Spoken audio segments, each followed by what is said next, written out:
2011లో doctor గారికి వచ్చాయి. 94 వరకు ఉన్న కాంగ్రెస్ పార్టీ అప్పుడు కాంగ్రెస్ పార్టీ ముఖ్యమంత్రి అంతే కదా. 5 సంవత్సరాలు ముఖ్యమంత్రి వెంకటేశ్వర గారు. ఆ తర్వాత వస్తాయి రమణ దగ్గర నుంచి వస్తున్నాయి తెలుగుదేశం పార్టీ గెలుచుకుంటూ వచ్చింది. మళ్ళీ ఆయన గెలిచారు. మళ్ళీ ఆయన చనిపోయిన తర్వాత ఆయన కుమార్ సోమన్ గారు అప్పుడు డాక్టర్ గారు కంటెస్ట్ చేయాలి. ఆ బయాలజీలో ఒక మోరల్ గ్రౌండ్స్ మీద పెద్ద చనిపోయారు, మనం కంటెస్ట్ చేయకూడదని కంటెస్ట్ చేయాలి.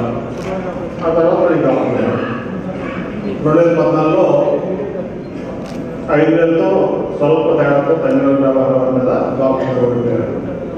అలాగే మళ్ళీ 2019లో 11,000తో డాక్టర్ గారు గెలిచారు. ఈ పుట్టినూరు మీద మమకారం ఆయన పల్మనాలజిస్ట్, మెరిట్గా చదువుకుని మంచి చదువులు పేదరికం నుంచి వచ్చి మంచి చదువులు చదువుకుని బ్రహ్మాండమైన డాక్టర్ గారు. ఆయన ఢిల్లీలోనో బాంబేలోనో హైదరాబాద్లో ఉంటే 100 కోట్లు ఉంటుంది ఆయన సంపాదన. ఎవరు చెప్తాను ఎస్పెషల్లీ మన కోవిడ్ వచ్చినప్పుడు చాలామంది పల్మనాలజిస్ట్ అంటే ఆయనకు తెలియదు. మొన్న కోవిడ్ వచ్చినప్పుడు పల్మనాలజిస్ట్ అంటే ఏంటి, వాళ్ళకు ఉన్నటువంటి ఎఫిషియన్సీ ఏంటి, వాళ్ళకు ఉన్నటువంటి ఆ విద్యలో యొక్క ఇదేంటి అనేది చాలా మంది వచ్చింది.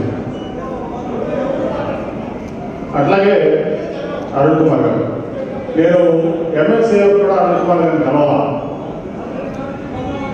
ఎమ్మెల్యే 19లో జగన్మోహన్ రావు గెలిచిన తర్వాత మేమిద్దరూ ఎమ్మెల్యే గారు వచ్చాను నా దగ్గరికి.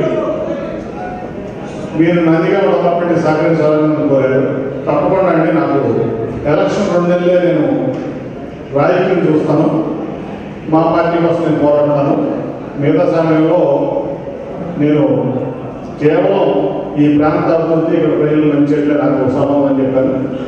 అట్లాగే మీరు టాటా ట్రస్ట్ ఇన్స్టిట్యూషన్ కూడా నేను చాలా ఆనందించాలని చెప్పి డాక్టర్ గారు నాకు చెప్పారు. ఆ తర్వాత ఎమ్మెల్సీ అయిన తర్వాత అరుణ్ కుమార్ గారు డాక్టర్ గారు దగ్గరికి వచ్చారు. నేను అడిగాను, అంటే నాకు అంతకుముందు అరుణ్ కుమార్ గారి నుంచి వినోదం ఏంటంటే నేను చూడలేదు, మనిషిని చూడలేదు.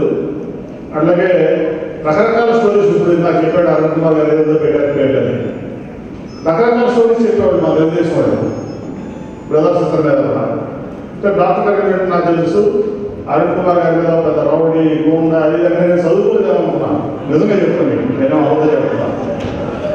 నేను వచ్చిన తర్వాత నేను అడిగే ఒక ప్రశ్న, డాక్టర్ గారు ఇద్దరు వస్తే నేను ఎదురు కూర్చుని ముగ్గురు గురించి మాట్లాడుకుంటూ మేమేమనుకోమా నేను అడుగుతాను, ఒక ఫ్యామిలీలో 2 పదవులు ఇచ్చాడు జగన్మోహన్ రెడ్డి గారు, మీకు అంత ప్రాధాన్యత ఏంటి అని అడిగాను.